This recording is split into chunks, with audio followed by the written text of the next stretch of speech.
Bonjour, je m'appelle Philippe Jarnia, je fais partie de l'ameublement.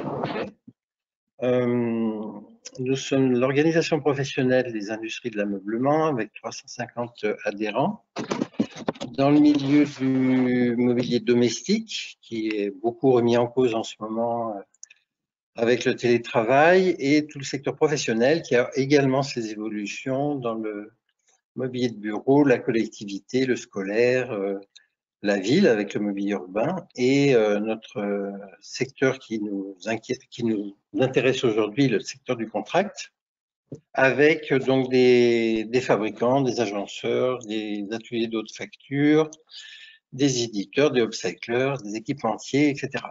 Donc, à la fois, on est, comme tout le monde, dans la gestion des urgences, puisqu'un certain nombre de nos agenceurs se sont mobilisés pour fabriquer des équipements pour la réouverture dont on va parler.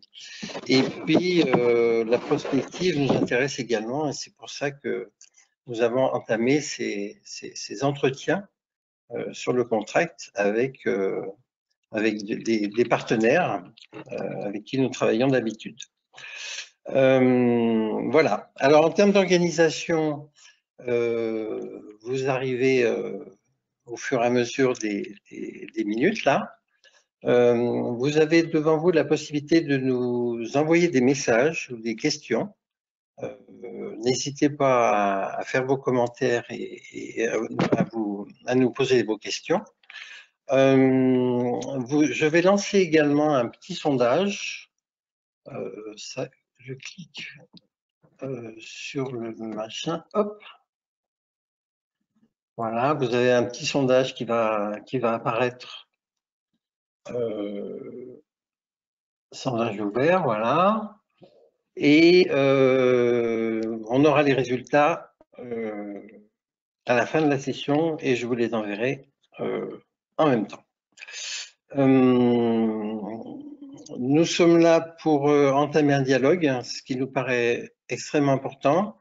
On n'a pas forcément toutes les solutions à donner aujourd'hui, mais c'est intéressant parce que en tant que participant, vous êtes à la fois des architectes d'intérieur, des responsables hôteliers, et ça nous paraît intéressant d'avoir ce dialogue qui va se continuer dans les semaines et les mois qui viennent, on l'espère. Voilà. Chère Béatrice, bonjour. Vous êtes directrice d'Equipotel. Je vous laisse vous présenter dans un premier temps. Oui, bonjour, bonjour Philippe, bonjour Laurent, bonjour à tous. Je suis vraiment ravie d'être avec vous ce matin et d'accompagner cette discussion qu'on a programmée sur l'avenir de l'hôtellerie de luxe. Donc, Béatrice Gravier, donc je suis effectivement la nouvelle directrice d'Equipotel. Equipotel étant le salon référent pour l'hôtellerie et la restauration. Et notre prochaine édition est prévue du 15 au 19 novembre à la Porte de Versailles à Paris. Alors, voilà, j'ai pris mes fonctions en janvier, donc j'arrive avec cette crise sanitaire et économique sans précédent.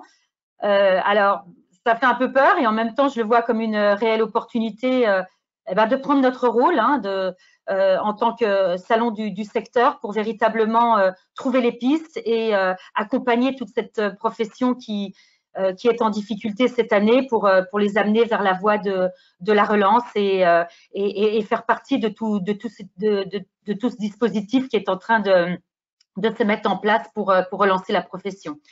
Alors niveau pratique, comment ça se passe avec le parc des expositions de Versailles? J'imagine qu'ils sont en train de s'organiser, non? Il se passe des choses au niveau… D'un point de vue pratique, évidemment, il y a pas mal de discussions qui sont en cours ce matin. Donc, nous, on reste très confiants à date sur notre capacité de tenir Equipotel. Alors, on travaille beaucoup avec la fédération, avec le gouvernement déjà en première étape pour s'assurer qu'on pourra véritablement ouvrir les portes en fin d'année, mais tout a l'air de partir dans ce sens-là. Il y a une réelle volonté de tous de relancer l'économie et comme nous le savons, les salons sont évidemment un maillon essentiel dans l'activité économique et pour aider à la relance. Donc, voilà, tous les acteurs autour de nous sont vraiment dans cette logique de trouver les solutions, de mettre en place les bons protocoles sanitaires et autres pour permettre l'ouverture des salons à partir de l'automne. Donc, on s'inscrit vraiment dans cette lignée. Et évidemment, voilà, je mentionnais cette notion de sanitaire. Il y a un travail de fond très intense qui est fait en ce moment pour évidemment pouvoir tous vous accueillir dans des conditions parfaites.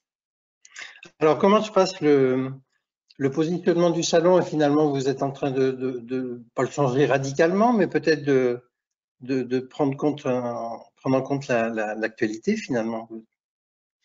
On est obligé de se réadapter. Hein. C'est sûr que alors on est obligé de se réadapter et en même temps on ne va pas changer nos fondamentaux puisque ce qu'on avait prévu en début d'année, c'était de mettre un coup de projecteur sur les innovations hôtelières. On s'est associé avec 4 grandes tribus hôtelières qui sont en train de casser les codes et qui ont une vision un petit peu nouvelle de l'hôtellerie. Alors pour les citer, c'est le groupe Mob, la Maison Albar, le groupe Expérimental et 25 Hours. Donc, on garde évidemment ces partenariats forts avec ces 4 tribus hôtelières qui ont une vision très nouvelle sur l'hôtellerie, hein, pour construire l'hôtellerie de demain. Donc, ces tribus vont être une source d'innovation très importante pour le salon, qu'on va voir décliner au niveau de notre programme de conférence, au niveau aussi de nos espaces expérientiels. Donc ça, on le garde bien évidemment parce qu'on sait que les grandes tendances de fond, en fait, ne sont pas mises de côté en période de crise ou pour les périodes post-crise. Au contraire, elles sont souvent exacerbées et les tendances s'affichent et s'affirment encore plus dans les périodes post-crise. Donc, ça nous semble intéressant de poursuivre dans ce domaine-là et de vraiment mettre en avant dans le cadre d'Équipe Hôtel les grandes sources d'innovation et les nouvelles visions pour l'hôtellerie de demain. Alors, évidemment, adapté avec tous les nouveaux protocoles hein, que l'industrie de l'hôtellerie et de la restauration sont obligés de mettre en place.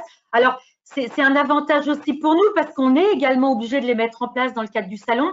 On a des restaurants, vous savez, le grand resto des chefs qui est connu sur Équipe Hôtel. Ben, on ne va pas pouvoir concevoir le resto des chefs comme on l'a conçu il y a 2 ans. Obligatoirement, on est obligé de partir aussi sur les mêmes protocoles que la restauration. Toutes nos zones d'inspiration inspirationnelle également, avec la suite, par exemple, de Laurent Maugous qui est en train de nous travailler la suite de demain. Et ben, on est en train d'intégrer des innovations, des matériaux particuliers qui intègrent justement les protocoles sanitaires. Donc, ce travail de fond qu'on est en train de faire au niveau d'Équipe Hôtel pour pouvoir tous vous accueillir s'avère être un travail en fait particulièrement efficace et intéressant parce que ça va être des sources d'idées et d'innovation pour les professionnels. Parce que finalement, vous n'êtes pas le dernier salon de 2020 qui va être une année pas pourrie, mais presque, entre guillemets, mais entre guillemets le premier de 2021, quoi, qui peut être… Alors, en tout cas, on se positionne effectivement dans cet état d'esprit. Hein. Moi, je consulte évidemment beaucoup, hein, tous les jours avec les organisations professionnelles du secteur, avec les nombreux partenaires avec qui nous travaillons. Et ce qui me réconforte beaucoup, c'est que je ressens véritablement tous les jours cette volonté d'y aller. Hein. Le retour que j'ai des professionnels et des partenaires et que l'industrie a déjà, mais aura encore plus en fin d'année, ce besoin de se reconnecter, de se réinventer, de reconstruire, de parler, d'échanger, de dialoguer. Et on veut véritablement s'inscrire dans cette logique-là. Je me sens très soutenue, je sens vraiment que tout le monde a envie d'être là autour de moi pour nous aider à monter la manifestation qui fera sens pour les professionnels et qui les aidera en fin d'année. Je pense effectivement que notre timing est bon, puisque mi-fin novembre, on est donc du 15 au 19 novembre, voilà, les lignes, la plupart des lignes aériennes devraient être rétablies d'ici là, tous nos protocoles sanitaires seront mis en place, on aura eu le temps de s'habituer aux masques et à la nouvelle façon d'aborder les lieux publics. Donc voilà, on se sent dans cette logique de pouvoir accueillir, apporter des idées, apporter voilà, de l'innovation et tout ce dont les professionnels auront besoin pour reconstruire leur activité et donc de prendre ce rôle, comme je vous disais tout à l'heure, d'accompagner la profession. Et notre timing, je pense, effectivement, est bon pour préparer la suite et préparer 2021. C'est vrai que pour nous, le salon sera important pour que la profession se retrouve au sens large, quoi. Effectivement, avec les hôteliers, les architectes d'intérieur et nos industriels et agenceurs pour parler effectivement de toutes les leçons qu'on aura pu tirer de cette année et parler d'avenir, quoi. Ça me paraît essentiel d'avoir un lieu et un moment où on sera content de se revoir, quoi. De reconnexion, exactement. Et comme je disais, c'est vraiment ce que je ressens autour de moi, hein, cette volonté de tous, de ce besoin, parce qu'on dit toujours en période de crise, il n'y a rien de pire que de rester chez soi enfermé, de ne pas bouger parce qu'on est en difficulté. Il faut justement s'ouvrir et aller vers les autres. Chacun aura mis en place d'ici le mois de novembre des idées, des techniques, aura trouvé des matériaux, des solutions, des pistes intéressantes pour pouvoir réapporter accompagner la relance pour les mois et les années qui viennent. Et donc, favorisons voilà, cet échange de pratiques, cet échange d'expériences entre les professionnels. Et on s'inscrit véritablement dans cette lignée et on veut jouer ce rôle d'accompagnement de la profession. Alors, ce qu'on se disait, c'est que ce serait bien effectivement de tirer les premières leçons de ce qui se passe aujourd'hui et ce qui va se passer au mois de juin avec les réouvertures pour se rapprocher justement de vos visiteurs, des hôteliers restaurateurs, de connaître leurs besoins et de travailler pour avoir des réponses très efficaces, entre guillemets, pour le salon, quoi.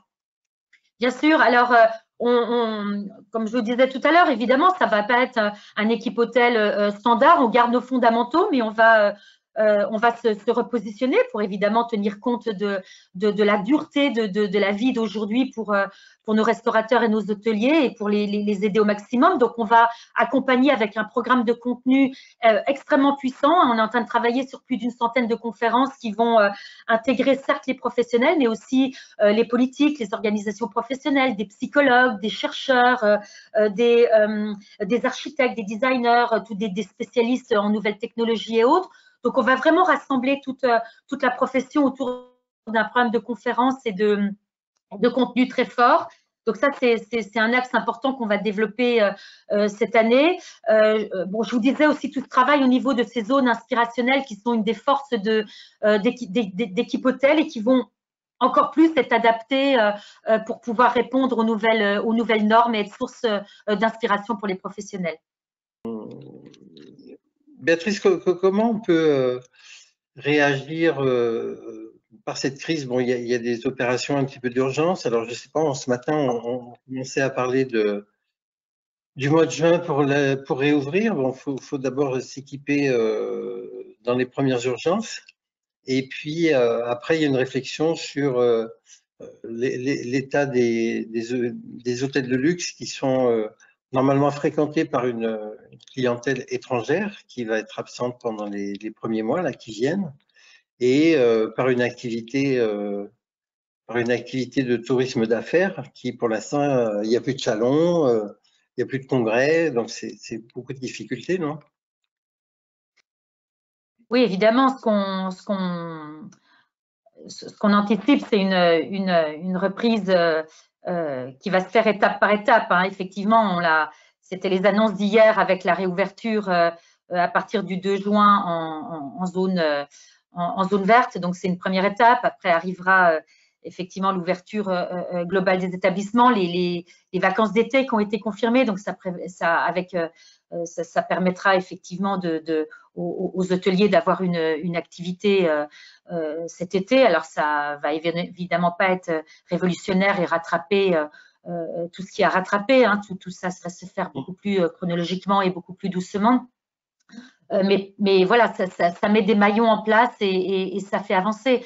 Parce que l'important, c'est ça, c'est de relancer les choses, se remettre en activité et s'inspirer de toute idée, de toute bonne pratique qu'on peut avoir autour de nous pour pouvoir avancer son business et son activité. Donc, comme je disais tout à l'heure, c'est vraiment dans cet esprit-là qu'on va se positionner au mois de novembre.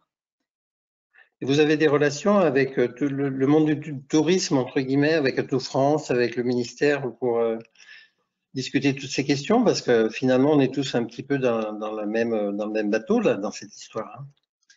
Oui, et donc effectivement, ce qu'on ressent, c'est cette réelle volonté hein, de soutenir le secteur, puisque c'est une partie, le secteur du tourisme est une partie essentielle de l'activité économique de la France. Donc, ce qu'on ressent véritablement, c'est ça, c'est cette volonté de soutenir et d'accompagner cette profession, de surtout pas la laisser sur le côté. Donc, voilà, d'où ce programme de contenu très fort qu'on est en train de travailler et qui rassemblera tous les acteurs en fin d'année sur notre manifestation. Donc, certes, les hôteliers, les professionnels, les restaurateurs, les designers, les architectes, tous les parties prenantes de l'industrie, mais également un certain nombre de politiques, très probablement, qui seront présents, qui auront envie de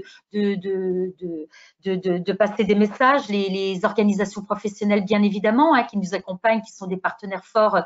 L'UMI, le GNI sont des partenaires extrêmement forts de la manifestation. Donc, ils sont là à travailler à nos côtés avec nous pour voilà, assurer la force de la manifestation et surtout s'assurer voilà, qu'on soit le moment fédérateur et de rassemblement pour la profession. Donc moi, je représente je suis le président du groupement Contract. Le groupement Contract de l'ameublement français, c'est une centaine d'industriels de l'industrie du meuble, de l'agencement et tous les métiers qui nous entourent. Et aujourd'hui, effectivement, dans nos préoccupations, on a un certain nombre de nos adhérents qui sont présents sur Équipe Hôtel. On est tous très affectés par la situation actuelle, puisque bien entendu les travaux, les chantiers et les commandes sur les projets d'hôtellerie sont suspendus. Donc on est tous tournés vers le futur. Et Équipe Hôtel étant une étape du futur, j'avais une question pour Béatrice.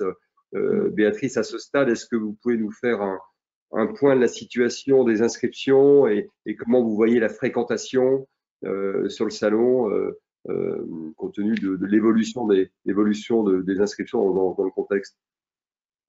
Oui, alors évidemment, l'industrie est secouée, donc on l'est tous, hein, et nous, notre quotidien, évidemment, n'est pas forcément simple et on souffre principalement d'un ralentissement, en fait, hein, d'un ralentissement de tout qui, évidemment, a un impact sur notre capacité à organiser Équipe Hôtel.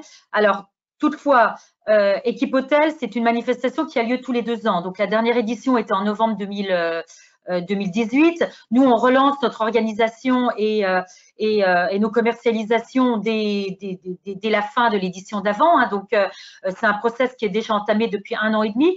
Donc, pour vous donner un peu plus de détails sur la façon dont on travaille, en général, un Équipe Hôtel donc prévu en novembre 2020 est en gros organisé ou en tout cas à son lot d'exposants et de structures prêtes pour l'été, en fait, pour le début de l'été. Donc, la crise nous impactant maintenant en mars-avril, certes, on est ralenti et on est embêté, hein, bien évidemment. Je ne vais pas vous dire que tout est un long chemin tranquille, mais le gros de la commercialisation était fait, hein, puisque à ce stade, on avait près de 90% de la commercialisation déjà aboutie. Alors, on subit évidemment quelques demandes d'annulation. Alors, même pas tant des demandes d'annulation, plutôt des demandes des conditions, en fait, de comment ça peut s'organiser et surtout comment les mois prochains vont s'organiser. Est-ce qu'Équipe Hôtel a lieu, n'aura pas lieu? C'est plutôt ce type de questions qu'on a. Alors, ces quelques demandes de conditions ou d'annulation viennent principalement du grand international, puisque on a des pavillons, un pavillon américain par exemple, on a une dynamique sur certains pays asiatiques qui, eux, se projettent quand même avec un peu plus de difficultés sur un retour en Europe sur l'année 2020. Sur notre clientèle exposante française et européenne, bon, la situation est relativement stable et en tout cas pas, on n'a pas suffisamment de mouvement pour, de notre côté, dire qu'on n'est plus en condition d'organiser l'événement. Donc, de ce côté-là, les choses sont organisées, s'organisent. Évidemment, on répond à cette et on la comprend évidemment, cette inquiétude du moment pour savoir effectivement on est lié évidemment. Est-ce qu'il y aura deuxième vague, pas deuxième vague? Est-ce que véritablement les salons pourront avoir lieu à partir de la rentrée du mois de septembre? Alors comme je disais tout à l'heure à Philippe, nous on travaille évidemment de façon rapprochée avec les fédérations du secteur, avec toutes les instances gouvernementales pour proposer des règles protocolaires et autres en matière sanitaire pour pouvoir rassurer sur le fait qu'on sera capable d'accueillir, d'ouvrir les portes de la manifestation. Alors évidemment, organisé avec des jauges, avec des masques, c'est tout un détail qu'on est en train encore d'affiner et on informera et nos exposants et nos visiteurs prochainement sur le sujet. Mais voilà, tout porte à croire au moment où je vous parle qu'on sera en mesure d'accueillir l'événement. Alors ça, c'est côté exposant, donc avec une zone d'exposition qui pour l'instant se tient et nous rend confiants. Alors côté visiteurs, bien évidemment, la situation est assez complexe aujourd'hui puisque nos visiteurs sont en général patrons d'établissements qui ne sont pas encore ouverts. Donc on attend bien évidemment le 2 juin pour une réouverture d'une partie des établissements. On espère rapidement après l'ouverture un peu plus globale de tous les établissements qui nous permettra de réenclencher une communication plus régulière et plus approfondie avec eux. Alors, ce qu'on a déjà prévu, c'est d'ouvrir une enquête, en fait, d'ouvrir une étude auprès de nos professionnels hôteliers et restaurateurs pour bien comprendre leurs nouveaux besoins liés au contexte, parce que comme j'évoquais tout à l'heure, évidemment, on n'anticipe pas un Équipe Hôtel 2020 comme on a organisé Équipe Hôtel 2019. Ce sera un Équipe Hôtel qui aura une tonalité forcément un petit peu différente. Les besoins aussi des professionnels seront obligatoirement aussi différents. Donc, on est en train de commencer à préparer une étude, d'ailleurs, entre autres également en partenariat avec vous, avec l'ameublement français. Donc, voilà, on est en train de préparer cette étude pour qu'on adressera à tous nos professionnels visiteurs pour comprendre au mieux leurs besoins, partager avec nos exposants pour que voilà, on puisse véritablement faire correspondre l'offre qu'on a sur le salon avec le besoin des professionnels. D'accord. Alors, effectivement, moi, je suis exposant aujourd'hui, comme beaucoup des membres de l'ameublement français. La question qui va se poser pour nous, c'est comment est-ce qu'on oriente ce salon pour faire plus de prospective que de court terme, sachant que notamment l'hôtellerie luxe risque de redémarrer en 2022. Donc, on commencera à travailler sur des projets de façon différente en 2021. Donc, c'est ça qu'il faut préparer. Comment vous voyez cette orientation du salon et comment est-ce qu'on va travailler ensemble pour préparer l'avenir plus que penser au court terme? Alors exactement, on se situe dans cette orientation-là à moyen terme d'être cette plateforme de rassemblement en fait de la profession, voilà, d'essayer de leur redonner une bouffée d'oxygène, de les mettre en situation de se reconnecter entre eux, de pouvoir partager, dialoguer entre eux, partager des expériences pour pouvoir réamorcer le début de reprise qui nous espérons tous sera là à partir de l'année 2021. Alors, un lancement d'affaires, des relancements de projets qui vont commencer à arriver à partir de 2021, ça ne se fait pas en claquant des doigts comme ça parce qu'on l'a décidé à partir de janvier ou février 2021, ça se prépare. Donc, nous, on est dans cette lignée-là nous, alors évidemment, avec tous nos partenaires, avec vous, avec tous ceux qui nous entourent pour proposer voilà cette plateforme d'échange et de rassemblement pour pouvoir apporter ces idées et répondre aux besoins des professionnels aujourd'hui.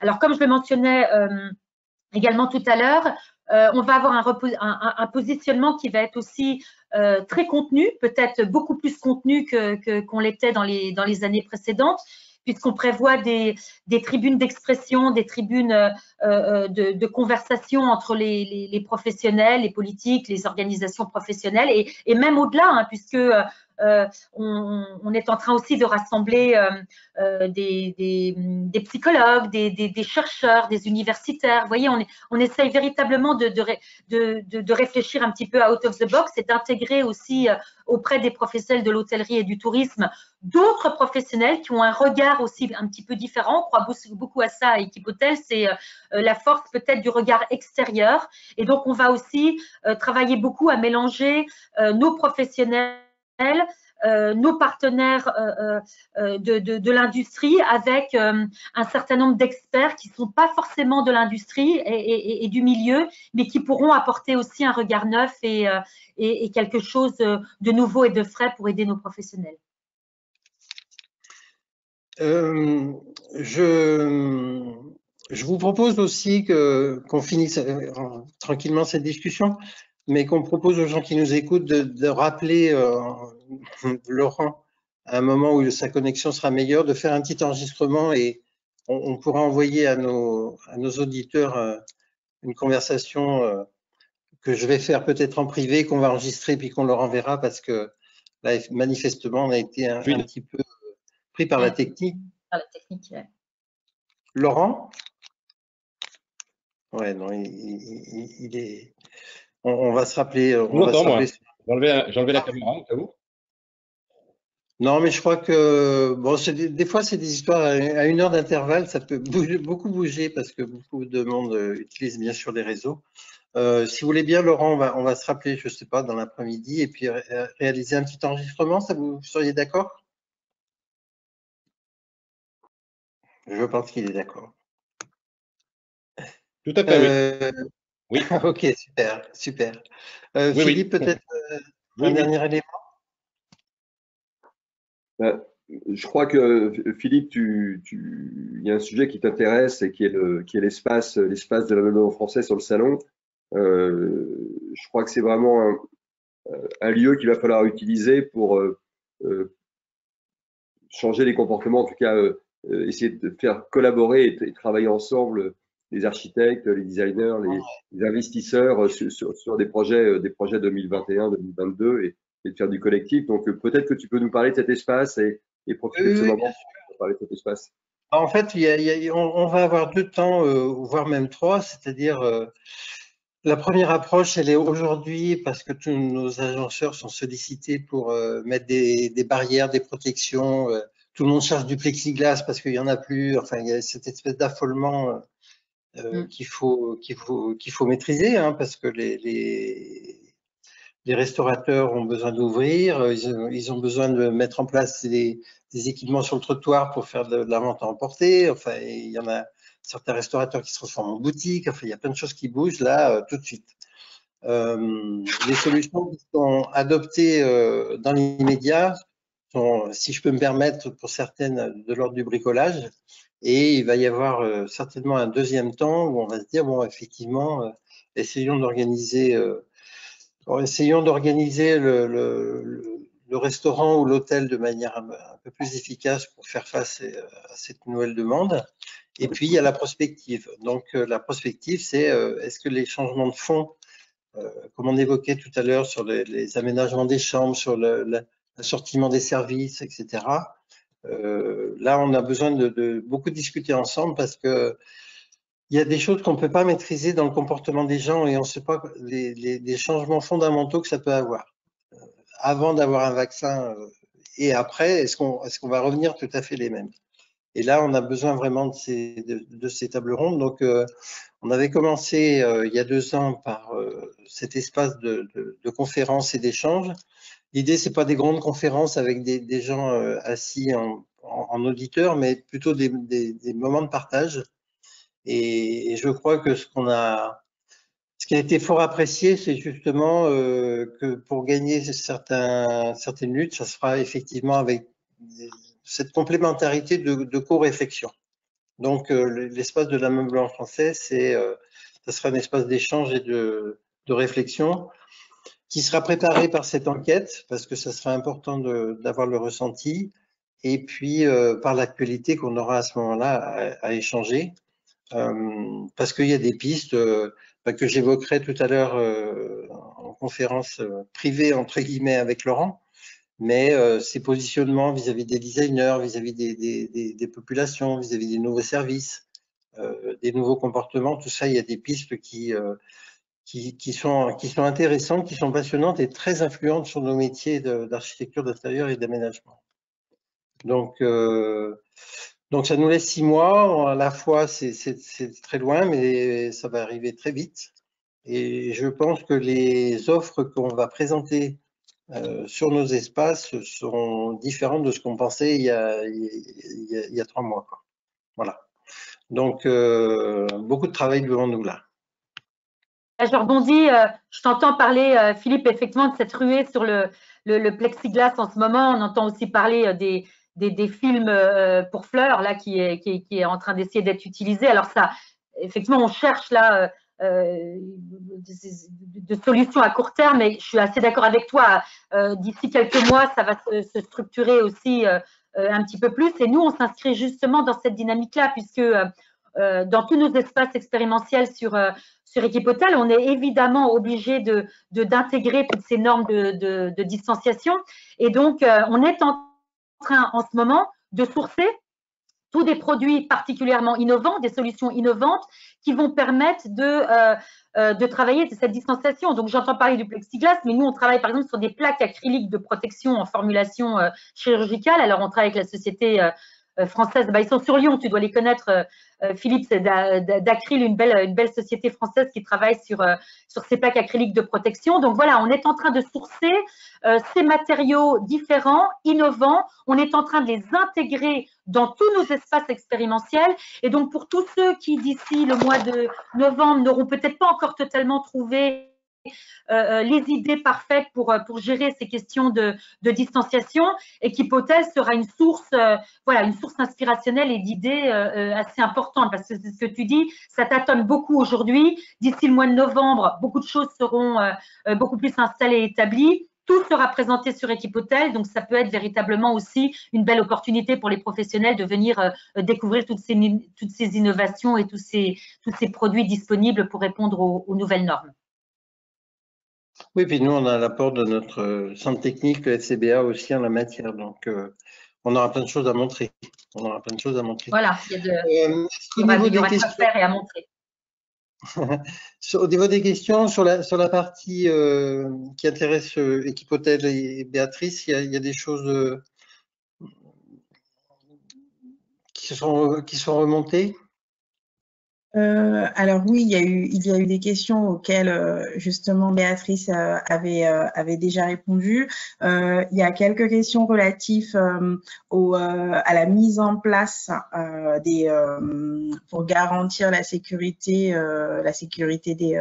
des participants à Equipotel. Est-ce qu'il y a des choses mises en place justement pour sécuriser le salon? Oui, alors effectivement, on est en train d'achever de travailler sur tout le protocole sanitaire, hein, donc bien évidemment l'accueil de chaque participant au salon se fera de façon optimale et sûre. Donc on communiquera dans les prochaines semaines à nos participants sur ce sujet-là, mais évidemment, il va être question de masques, de gel distribué très facilement dans le salon, de distanciation en termes de nombre de personnes, surtout par rapport aux salles de conférence, par exemple. Je pense à alors j'ai parlé de nos restaurants, de nos bars, de nos espaces expérientiels, mais il y a aussi les salles de conférence qui sont en train d'être conçues de façon totalement différente pour pouvoir assurer ces normes de distanciation.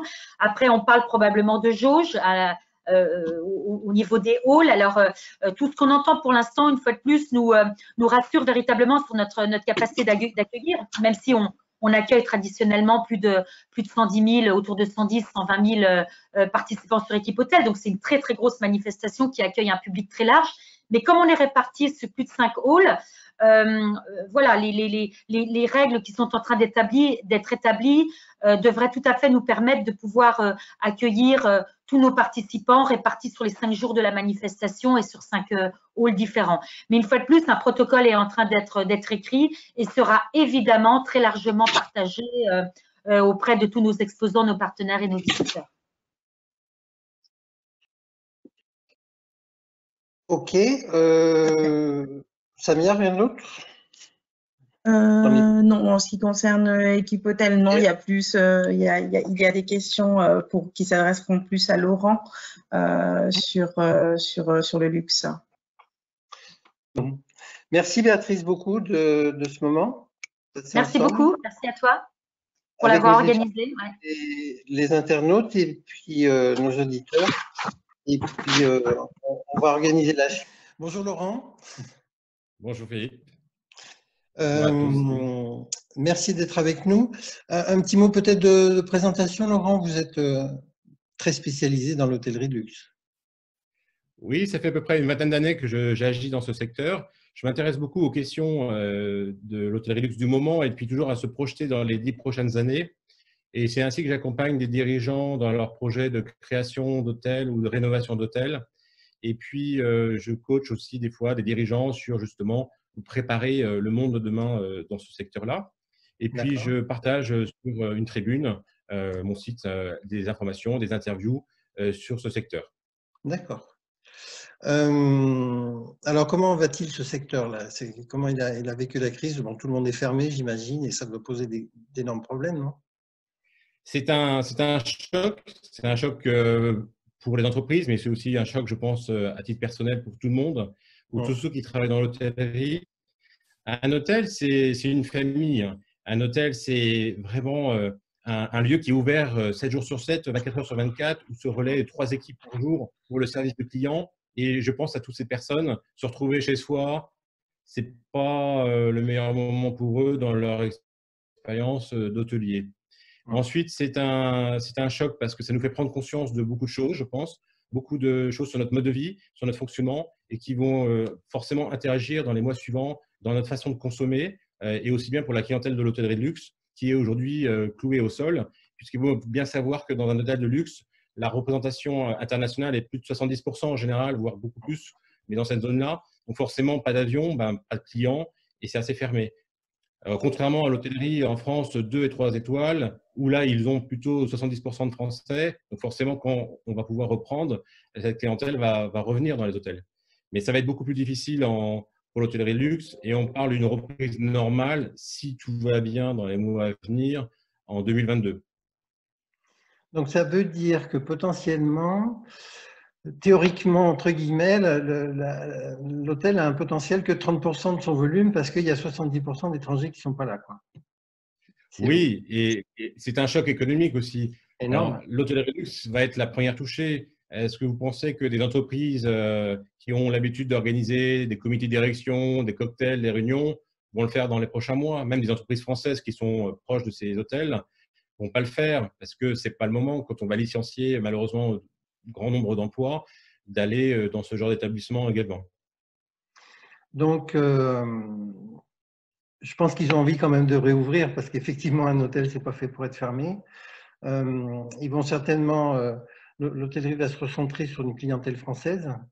Peut-être qu'elle allait chercher des clients à 10 000 km et pas forcément à côté. Alors, ça peut être l'occasion de renouer, de recréer un lien avec des clients français.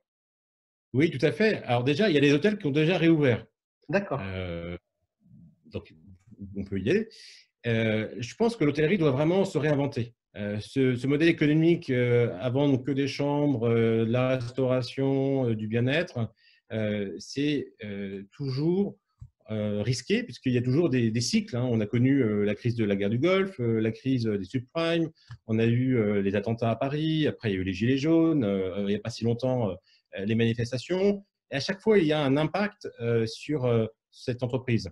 Et je pense qu'aujourd'hui, l'hôtellerie doit se réinventer et sortir de son établissement, en fait.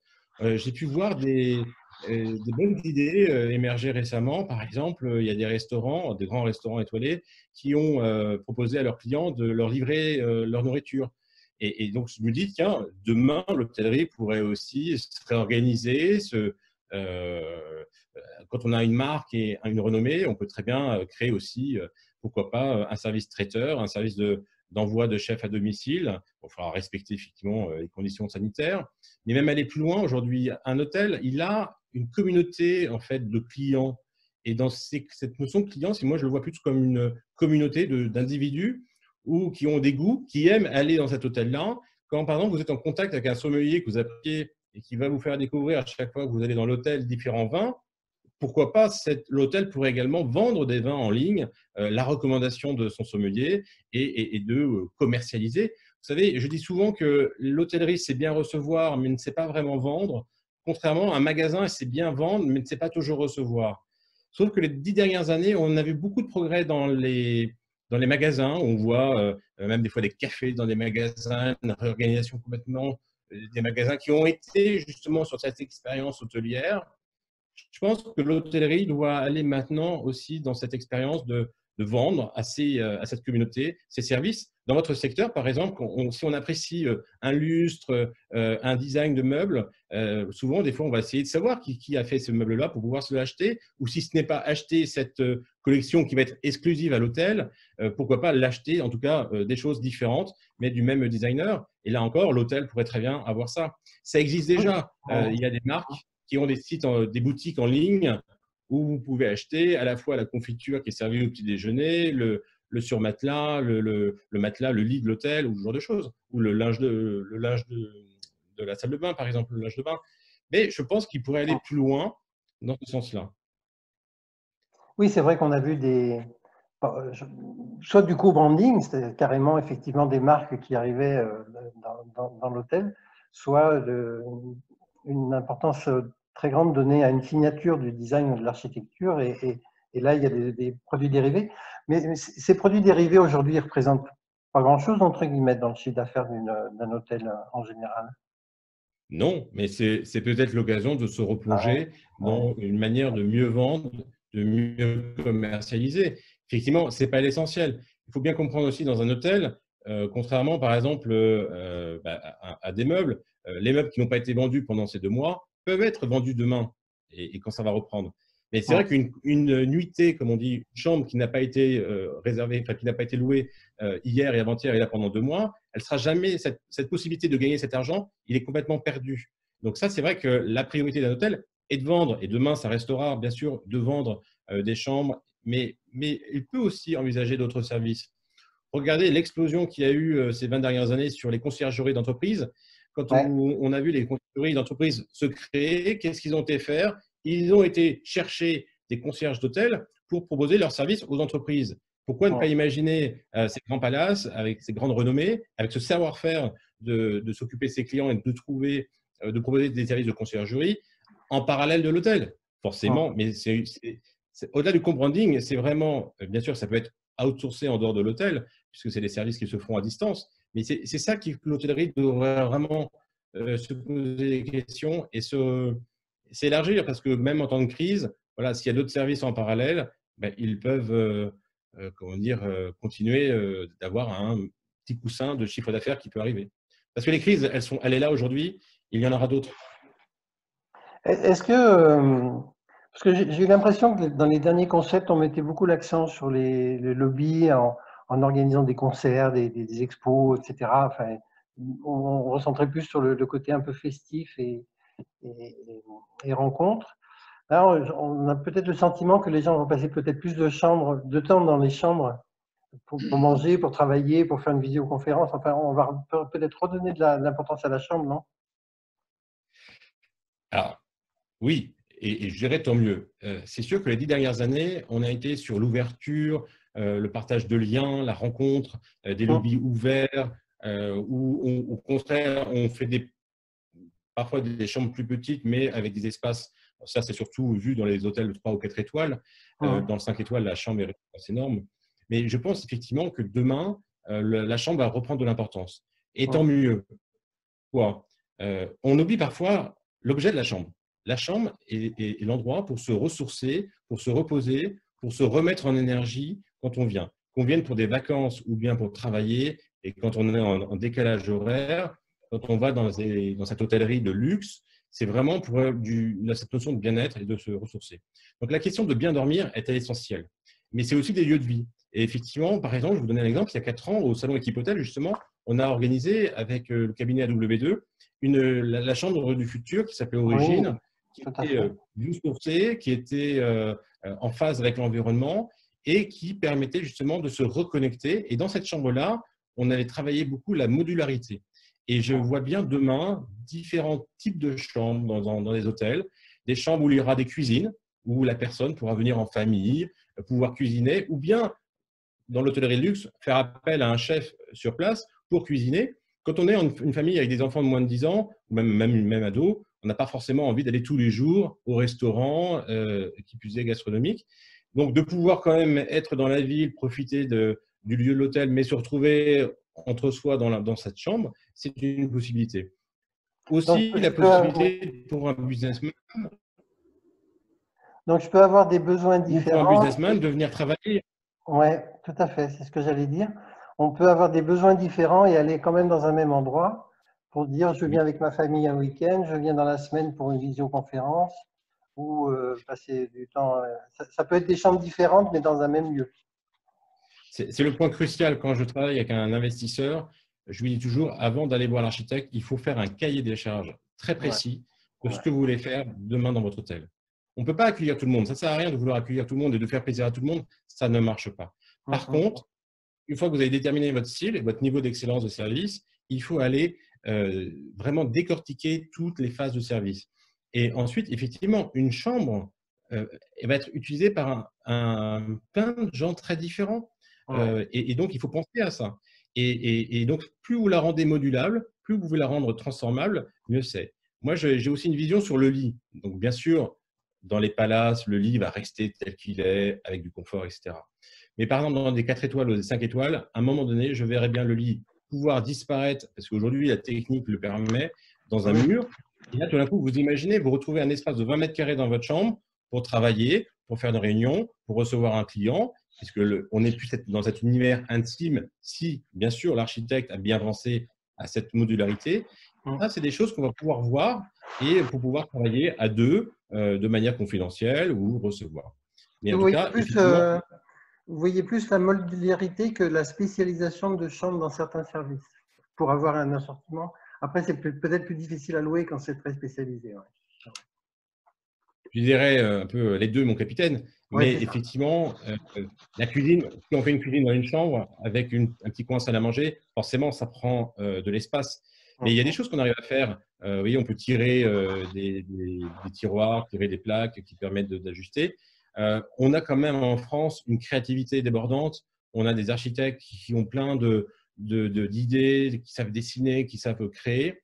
Une fois qu'un brief est bien déterminé, ça aide ensuite à créer et trouver des solutions.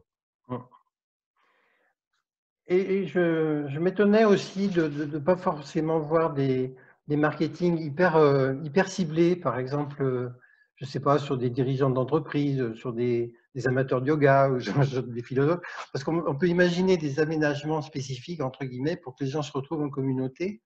Ça ne se fait pas trop, ça, je crois, non? Non, mais alors derrière votre question, je vois un sujet qui, pour moi, résume à ça. Aujourd'hui, on voit souvent le nom de l'hôtel et on voit hôtel and resort, mais ou juste hôtel. Il n'y a pas de distinction. Est-ce que c'est un urban resort? Est-ce que c'est un resort? Est-ce que c'est un hôtel de sport? Est-ce que c'est un hôtel où, au contraire, le bien-être va être mis en avant pour justement qualifier un peu l'hôtel? Et je pense qu'effectivement, en termes de marketing, il faut pouvoir orienter, pour pouvoir toucher différentes cibles à différents moments. On ne peut pas se contenter d'une réservation sur Booking. Effectivement, il y a des périodes qui sont creuses, mais sur ces périodes creuses, on peut très bien imaginer de faire revenir des gens. Vous savez, tout à l'heure, vous me posez la question, effectivement, sur le côté international de la clientèle. Si vous n'avez jamais fait ça, moi, je vous invite à aller dormir dans un hôtel à côté de chez vous, quand vous habitez à Paris, passer un week-end dans un hôtel. Vous allez voir, ça va complètement vous déconnecter. Parce que quand vous êtes chez vous, bon, vous pouvez même, si vous avez du temps pour vous reposer, il y a toujours cet univers qui va vous rappeler tout ce que vous devez faire. Quand vous êtes dans un hôtel, c'est une expérience aussi, c'est une expérience à faire. Et l'hôtellerie, par exemple, devrait communiquer dessus partout. Vous soyez à Bordeaux, etc. Même si vous habitez à Bordeaux, allez passer dans un week-end dans un super hôtel, c'est une belle expérience. Et là aussi, il faut communiquer dessus. Dans les moments où il y a moins de clientèle internationale, par exemple, d'aller communiquer sur cette période-là. C'était une tradition avant d'aller fêter les anniversaires de grand-mère, de papa, maman, des moments clés familiaux, de venir dans un hôtel, se retrouver et de profiter de ces équipements. C'est une expérience à faire. Oui, c'est vrai. C'est vrai. Ce côté un peu tout technologique qu'on a vu dans les innovations avec des performances, entre guillemets, sur la domotique, ça vous paraît une piste intéressante, éphémère? Est-ce que les clients s'en servent finalement ou pas tant que ça? Oui, il faut qu'elle soit intuitive. Ouais, c'est ça. Et attention, revenons sur l'essentiel d'une chambre d'hôtel, c'est bien dormir. Pour bien dormir, il faut bien s'endormir. Donc, il y a différentes phases à respecter. Et il y a un point que je vois crucial pour moi, et je le vois dans les 5 étoiles. J'ai récemment dormi dans un hôtel de montagne où à 6 heures du matin, 6h30, à l'apparition de la lumière du soleil, ça m'a réveillé parce que je ne pouvais pas fermer les rideaux correctement. Oui. Donc, vous voyez, attention à ça. Et le problème aussi du digital et de la domotique, c'est qu'on développe tout un tas d'ensembles qui provoquent des ondes dans la chambre qui peuvent parfois nuire à certains l'endormissement et cette nécessité de bien dormir. Moi, dans cet hôtel-là dont je vous parle, je ne donnerai pas le nom, mais j'y retournerai jamais parce que si j'ai l'occasion d'y aller, je sais que je vais mal dormir et que si je vais dans un hôtel, c'est quand même pour me reposer et être détendu. Et dans notre définition qui n'est pas très claire, mais de l'art de vivre à la française, une espèce de concept comme ça qui nous marque, à la fois dans la différence avec nos concurrents, entre guillemets, hein, qui sont l'Angleterre, l'Allemagne, l'Espagne, l'Italie. Est-ce que ça veut dire encore quelque chose? Et est-ce que dans les valeurs françaises qu'on connaît, la gastronomie, le luxe, etc., est-ce que la partie aménagement, décoration, signature de designer, de décorateur, est-ce que cette partie-là joue quand même un peu ou pas, à votre avis? Alors, complètement. Derrière l'art vous parlez de l'art de vivre à la française, et moi j'emploie souvent l'expression l'art de recevoir à la française. Ça fait 10 ans que je fais des articles sur ça. C'est toujours une question que je pose à tout le monde. Quelle est votre vision de l'art de recevoir? Et je me suis aperçu, donc l'art de recevoir, c'est dans le service, c'est dans l'accueil, mais c'est aussi dans la construction. On a une façon de créer un hôtel, une porte, des extérieurs, une devanture. Quand on crée un restaurant, pareil, il y a cette porte, il y a ce sas d'entrée, ensuite il y a l'organisation des tables. Il y a une façon de faire qui est propre à la France. Et on a été imité dans beaucoup de pays, bien sûr, puisque l'hôtellerie de luxe est quand même née aussi en France, avec l'hôtel de Meurice comme un exemple, comme le Ritz, ces premières années. Et ça a été ces hôtels-là qui ont aussi drainé l'hôtellerie de luxe à l'international. Et effectivement, on a créé des modèles, une façon de construire. Il y a des hôtels asiatiques qui sont très bien également, mais qui sont complètement différents, qui ont une approche de la construction complètement différente de l'approche française. Et justement, par rapport à ces autres métiers qui sont la bijouterie, qui sont la gastronomie, etc., est-ce que les hôtels de luxe ont encore des choses aussi à inventer dans le côté transactionnel et les passerelles qu'on peut faire, j'imagine, entre tous ces métiers? Oui, je pense qu'aujourd'hui, voilà, on dépasse juste le besoin de bien dormir, de se restaurer. C'était la première fonction, hein. Il fallait dormir dans un hôtel, pouvoir manger et aller ailleurs. Ensuite, les 20, 30 dernières années, on a vu le grand développement de la partie bien-être, spa. Mais là aussi encore, le bien-être, ce n'est pas uniquement dans le spa. Bien sûr, c'est l'endroit du spa et du bien-être, mais il faut que le bien-être intègre la chambre, intègre l'ensemble de l'hôtel pour justement accompagner les clients. Et aujourd'hui, on voit bien que si on crée des lieux de vie, des lieux de rencontre où les gens se rencontrent, créent des expériences, parce qu'un hôtel de luxe, c'est avant tout travailler sur les émotions. C'est travailler sur les 5 sens, c'est créer des émotions, c'est créer du lien, de la rencontre, de la mémoire. Et pourquoi vous vous sentez bien dans un hôtel plus qu'un autre? C'est justement parce que vous avez vécu quelque chose qui vous a ému, qui passe dans votre tête, dans votre cerveau. Et ça, c'est important. Et ça, l'émotion, elle passe aussi au travers le service. Et donc, il faut que les hôteliers aussi proposent, et le font déjà, mais peut-être davantage, des formules où tel week-end, il se passe telle chose dans l'hôtel, un autre jour, c'est autre chose. Et il faut que l'hôtel s'intègre dans sa région, dans sa localité et propose des choses qu'on ne pourrait pas faire ailleurs. Donc oui, du coup, c'est une occasion de venir dans cet hôtel-là parce qu'on ne peut pas faire ça ailleurs. Et pour laisser un souvenir fort. Ouais. Laisser un souvenir fort. Nous sommes partenaires avec Bimedia dans ces webinaires et j'en profite pour dire bonjour à François Salane. Bonjour Philippe, bonjour à tous. Quel est ton… Si tu as peut-être une question complémentaire. Oui, alors bonjour Laurent Delporte. Je vous pose la question du groupe Bimedia, qui est donc partenaire de ce webinaire, hein, avec Intramuros, Archicré, le Courrier du Meuble et de l'Habitat. J'ai envie de vous demander quelles conséquences pour les architectes d'intérieur. Vous avez énoncé beaucoup de pistes d'évolution. Qu'est-ce qui va changer pour eux? Comment vont-ils pouvoir s'adapter à ces nouvelles attentes de l'hôtellerie de luxe? Il y a beaucoup à faire. Déjà, il y a cette question de sens qui est pour moi cruciale. Quand on ouvre un hôtel, quand on rénove un hôtel ou quand on construit, quel est le message qu'on veut faire passer? Quel est le niveau de service? Il ne faut pas, des fois j'ai entendu récemment un investisseur qui me dit, de toute façon, moi j'ai respecté tous les critères d'Atout France 5 étoiles. Bah, ça ne fait pas tout, ça fait loin de tout d'ailleurs. Donc il faut que l'architecte travaille avec l'investisseur sur cette notion de sens. Qu'est-ce que veut vraiment l'architecte, enfin, qu'est-ce que veut vraiment l'investisseur? Et puis, on voit bien aujourd'hui quand même, après cette crise incroyable, qu'il y a quand même eu une prise de conscience sur l'environnement. Parce que si la nature n'a pas forcément besoin de nous, les hommes, peut-être que nous, les hommes, on a besoin de la nature quand même. Et qu'il y a aujourd'hui une prise de conscience qui était déjà là, mais qui, je trouve, par beaucoup d'échanges que j'ai pu avoir, se révèle. Même Thierry Breton, commissaire européen, lance un plan énorme d'investissement pour l'hôtellerie dans toute l'Europe, mais met l'accent sur la partie développement durable. Et alors attention, quand je parle de développement durable, pendant 20 ans, on a fait beaucoup de choses sur les économies d'énergie. Tant mieux, il fallait le faire. Maintenant, et c'est ce que j'appelle moi dans mon concept de la chambre origine, la naturalité, c'est comment on importe la naturalité, la nature dans la chambre, dans l'univers de la chambre, pour créer un bénéfice important pour le client. Parce que de réduire la consommation d'énergie, le recyclage, il faut le faire, c'est important. Mais le client, quand il vient dans la chambre, il est quand même content de savoir que ça se fait, mais dans son expérience, ça ne lui apporte pas grand-chose. Donc maintenant, il faut travailler ça.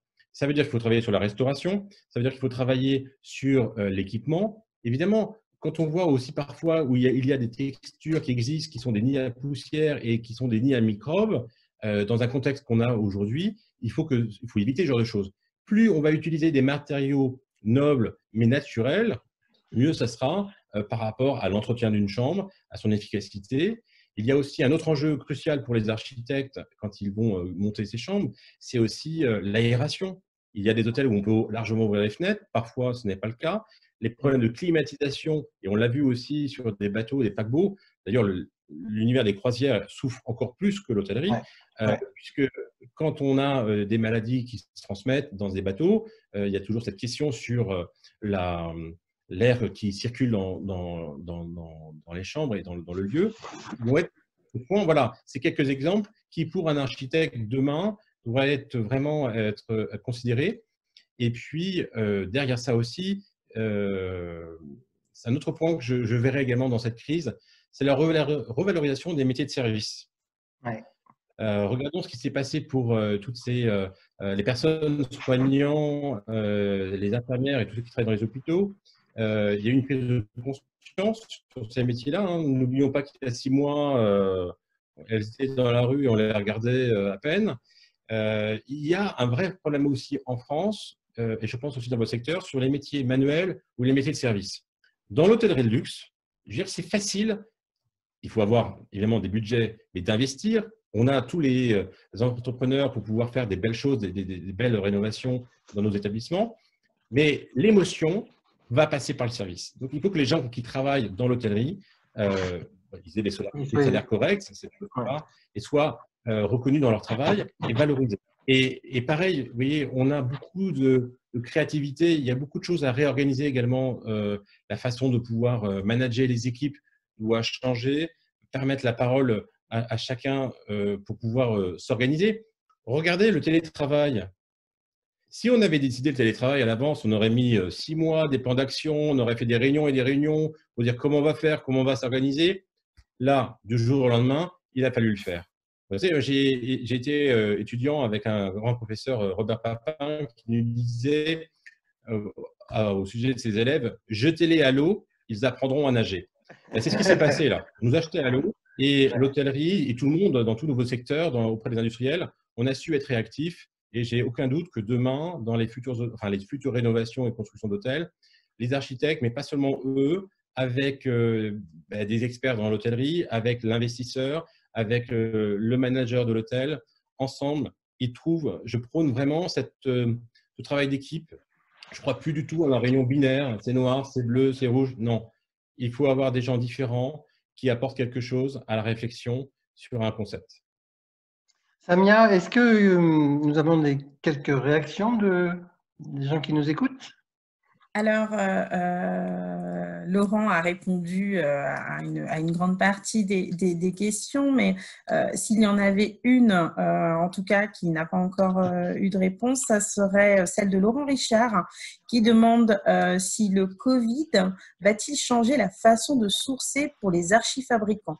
Donc, plus clairement, y aura-t-il une place plus importante pour un artisanat du type entreprise de patrimoine vivant dans des projets d'hôtellerie de luxe? Oui, je ne pense pas être le seul à le penser. Il y a quand même des choses qui tournent pas rond. Quand on voit notre savoir-faire et notre qualité qui part souvent à l'étranger, et tant mieux, parce que ça développe nos industries et part aussi. Mais quand on voit aussi parfois, alors plus dans le 4 étoiles ou dans l'entrée de gamme des 5 étoiles, des équipements qui viennent de l'étranger et qui sont de moins bonne qualité, tout ce qu'on pourra sourcer localement a du sens. Je vais vous donner un autre exemple aussi sur la partie restauration. Il y a quand même des aberrations. Je ne pense pas être le seul à le vivre. Je m'occupe de la cantine scolaire de mes enfants et on s'est aperçu un jour qu'il y avait une caisse de poissons congelés qui passait par la Chine, alors qu'on nous disait au contraire que c'était une pêche raisonnée qui venait en Europe. Il y a un moment, il y a des systèmes où on vit la délocalisation et on l'a vu pendant la crise sur les masques, sur différentes choses, qui n'est plus acceptable. Il faut revenir à du bon sens. Le bon sens fait tout, en fait. Est-ce que la solution que je mets en place est bonne pour mes clients, pour mes collaborateurs, pour mes investisseurs et pour l'environnement? Je pense qu'aujourd'hui, le grand changement va être là-dessus. Et bien évidemment, d'aller sourcer des choses de qualité qui sont à 50-200 km. Et heureusement, il y a déjà plein d'hôteliers qui le font, mais il faut que ça devienne la norme. Et il faut que l'hôtelier, quand il achète quelque chose, se dise, est-ce que ça répond à ce que je viens de dire sur cette notion de développement durable et cet intérêt de la chose. Quand on regarde, on a fait un petit sondage donc, pendant qu'on discutait, et il y a 53% des gens qui sont confiants sur l'avenir des hôtels de luxe et 47% qui ne sont pas très confiants. Il y a encore du travail donc. Hein. Il y a du travail. Et je vais vous dire quelque chose de, pour moi, essentiel. Parce que là aussi, cette période-là nous a montré ça. La peur ne sert strictement à rien. Elle vous affaiblit, elle ne vous encourage pas, elle vous fait prendre des décisions hâtives qui n'ont aucun sens. Oui, la situation, elle est grave. Il y a des gens qui vont perdre leur emploi, il y a des entreprises qui vont disparaître, c'est vrai. Mais il faut aussi se remonter les manches, avancer, être optimiste. On n'a pas vraiment le choix. On a un pays qui est extraordinaire. On a un pays, on ne le dit peut-être pas assez, qui attire des millions de gens. Ben voilà, c'est le moment. Il y a plein d'aides qui arrivent de l'État, de l'Europe, justement pour reconstruire en sachant que ça n'a pas été détruit, mais pour trouver des solutions, parce qu'il y a des problèmes à court terme d'emploi, de charges à payer, des problèmes de trésorerie. Donc, il y a des solutions qui se mettent en place pour ça. Mais il faut aussi que cette période permette justement peut-être de recréer un modèle d'hôtellerie à la française, qui soit une source d'inspiration pour le monde entier. Je dirais à tous les industriels qui sont en ligne aujourd'hui, qui travaillent justement sur l'équipement des hôtels, des meubles, etc. Vous avez un savoir-faire qui est remarquable. Mettez-le en avant, battez-vous auprès des hôteliers, battez-vous auprès des investisseurs. C'est vrai que des fois, on vous écrase sur les tarifs pour dire non, on va prendre une solution moins chère. Il faut aussi comprendre que des fois, d'acheter une meilleure qualité pour l'investisseur, c'est important. Et ça aussi, il faut que l'investisseur revoie sa position, puisque souvent, l'investisseur a une position sur l'achat du bâtiment et la construction. Et après, il y a l'exploitation qui part ailleurs. Il faut vraiment avoir cette vision à long terme et puis être optimiste parce que c'est la seule option qu'on a aujourd'hui pour pouvoir avancer et trouver les solutions pour préparer et façonner cette nouvelle hôtellerie qui va être sûrement plus durable, qui sera aussi adaptable à cette situation, à ces situations, parce qu'encore une fois, c'est là aujourd'hui, mais si c'est venu aujourd'hui, ça peut revenir, c'est déjà arrivé dans le passé. Donc, il faut apprendre à vivre avec la nature et délivrer toujours en continu une prestation de qualité pour les clients de cette hôtellerie. Et en conclusion, qu'est-ce qu'on peut dire aux jeunes, à Clara qui est élève dans une école hôtelière, à Émilie qui est jeune designer, architecte d'intérieur. Est-ce qu'il y a une place pour la jeunesse dans les… Parce que pour l'instant, on a des fois l'impression qu'effectivement les hôtels de luxe, c'est une certaine moyenne d'âge, entre guillemets. Est-ce qu'il y a la place pour la jeunesse? L'hôtellerie de luxe souffre un peu pour recruter des personnes. Et on voit des gens de 40 à 60 ans ou des jeunes qui arrivent pour apprendre. Je suis assez optimiste aussi pour cette jeunesse parce que je donne régulièrement des cours, et notamment à HEC. J'ai eu encore un cours cette semaine. Et à un moment donné, j'ai posé la question parce qu'on était en train de faire un exercice pour décortiquer toutes les phases d'un service dans cette expérience de Palace. Et on est venu aussi à parler de sens. Enfin, ils sont venus me parler de sens en disant, à un moment donné, voilà, est-ce que ça fait du sens aujourd'hui d'être dans un hôtel de luxe où on va prendre un hélicoptère pour aller skier à 5 km de la station parce que là où on est trop bas? Je ne crois pas. Et je crois aussi qu'aujourd'hui, il y a cette nouvelle génération qui va monter par l'âge, qui vont devenir ces consommateurs et qui vont refuser cela. Et là, ça va être un point important pour les investisseurs parce que voilà, investir, et on voit aujourd'hui des investissements massifs dans les montagnes, ça pose vraiment de sérieuses questions. Ouais. Et pour les jeunes, ben, je pense qu'il faut… Voilà, c'est le moment de prendre part à cette réorganisation. Il y a des choses magnifiques dans l'hôtellerie de luxe qui existent depuis des années, qu'il faut conserver. Il y a des choses qu'il faut adapter avec le temps d'aujourd'hui, avec le digital, une nouvelle façon d'organiser. Aujourd'hui, on est dans une réseau de partage. Vous savez, à une époque, les managers plus anciens ne partageaient pas l'information. Ils gardaient l'information pour eux. C'était une forme de garder le pouvoir dans le management. Aujourd'hui, tout se partage sur les réseaux sociaux, les méthodes. Un chef va créer quelque chose, un nouveau départ, 2 heures après, il met en ligne et on peut l'imiter et refaire. C'est comme ça. C'est aussi une source de créativité, une source d'inspiration. Et je dirais à la jeunesse, effectivement, aujourd'hui, d'aller voir leur patron, de dire « mais moi, je ne suis pas là que pour faire ça. J'ai envie de participer au développement de l'entreprise. J'ai envie d'avoir des idées. Motivez-moi. » Parce que c'est aussi difficile en ce moment. Je ne suis pas… dupe, il y a aussi des jeunes qui vous disent « ah mais non, aujourd'hui je ne serai pas là aujourd'hui, donc non, je ne viendrai pas faire le service de ce midi ». Mais il faut aussi, voilà, il y a un monde où il faut s'adapter, et je pense que le management concertatif est aussi l'avenir pour pouvoir arrêter de cette hiérarchie avec 5 ou 6 étages parfois, pour pouvoir mettre les gens ensemble, chacun dans sa fonction, parce que chacun a un rôle à jouer, mais en tout cas, créer cet esprit collectif pour demain, en tout cas, bâtir un nouveau modèle pour l'hôtellerie, un monde meilleur, parce que c'est quand même un objectif, avoir une vision dans les 10 prochaines années. Ça ne se fera pas en 6 mois. On disait, il y a l'avant-Covid et l'après-Covid. Bon, on est en train d'entamer l'après-Covid, mais j'ai bien envie de vous donner rendez-vous en 2040 ou 2050, et on regardera ce qui s'est passé derrière nous ces 30 dernières années, et on verra peut-être, et on parlera peut-être de grandes évolutions qui ont eu lieu. Parce que sur tout élément négatif, de toute façon, il faut toujours rebondir et trouver la partie positive pour pouvoir avancer et faire en sorte que le monde se développe harmonieusement. Là aussi, il ne faut pas l'oublier, il y a eu beaucoup d'émeutes dans le monde entier. Il ne faudrait pas à nouveau avoir une crise comme on a eu par le passé pour que le monde se développe en harmonie avec le monde. Merci. Merci beaucoup, Laurent. Merci, François. Merci, Samia. Merci. Merci. Et puis, à très bientôt. Merci beaucoup. Merci, à bientôt.